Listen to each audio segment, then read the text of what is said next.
Just wanted to talk, yeah, just 3 more minutes, sorry. There's some this is an example of hypothetical accuracy with an uncontrolled facet joint block. So we know that you probably get some false positives with uncontrolled facet joint blocks. This is a population where 20% of the total population, or 20 out of the 100 people, actually truly have facet joint pain, and 80 don't. And you can make some, this is all totally hypothetical, where you have a sensitivity of 50%, specificity of 60 over 80 or 75%. The likelihood ratio is not very good, and only 33% of those people who actually have a positive facet joint block would actually have facet joint disease. All right, and anything could happen, with the reduced number of positive tests. You could have fewer true positives as well as fewer false positives, and the ratios are completely unknown. If you, in this example, you reduce both the numbers of true positives as well as the number of true false positives, the positive predictive value is exactly the same, 0.33. In this example, it goes up to 0.67, which is actually much better. It's 2/3 of the patients really have facet joint pain. But the point is, you have no idea really what's happening just because you're getting fewer positive tests. So in summary, this is very similar to the example I showed earlier. We don't have a reliable reference standard, so we can't estimate the diagnostic accuracy. Some people who don't have low back pain at all get positive tests. We don't know whether using the test improves clinical outcomes. It's invasive and could accelerate disc degeneration. So the question is, would you recommend using this test? Just to finish up, there's a lot of people who will try to say, well, the guidelines are biased. And my question for you is, are our guidelines really biased, right? Just because you don't agree with something doesn't mean that it's biased. Differences can occur for lots of reasons, and it's perfectly appropriate to explain why you disagree with the methods or conclusions, but disagreement doesn't mean that something is biased. Bias would be present if the methods were applied differently to interventional therapies than to other therapies. We tried to apply the same evidence to all interventions. Our evidence rules were based on current methods and standards and the current research.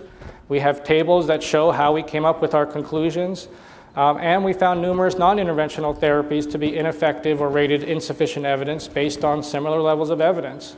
We don't have financial conflicts of interest related to the interventional therapies.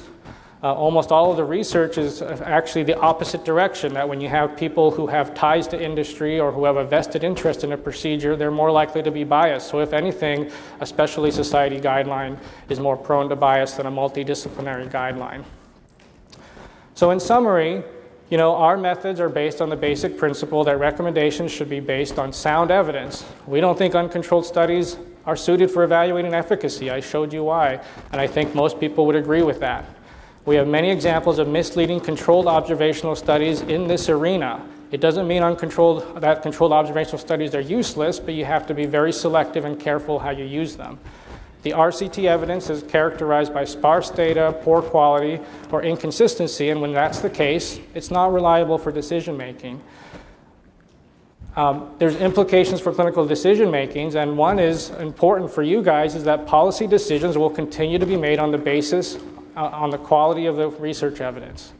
There's many procedures that are available for low back pain, and decision makers will be looking at interventions that are supported by varying levels of evidence. It behooves you to bring up the evidence base.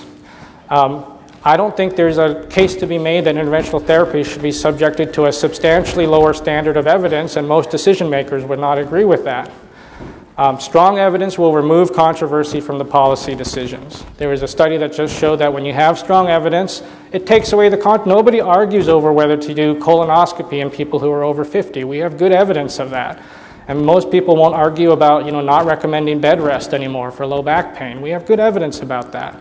That's how you move beyond. Interventional pain medicine is a relatively young field. This is really an opportunity and a time that you can really push things forward.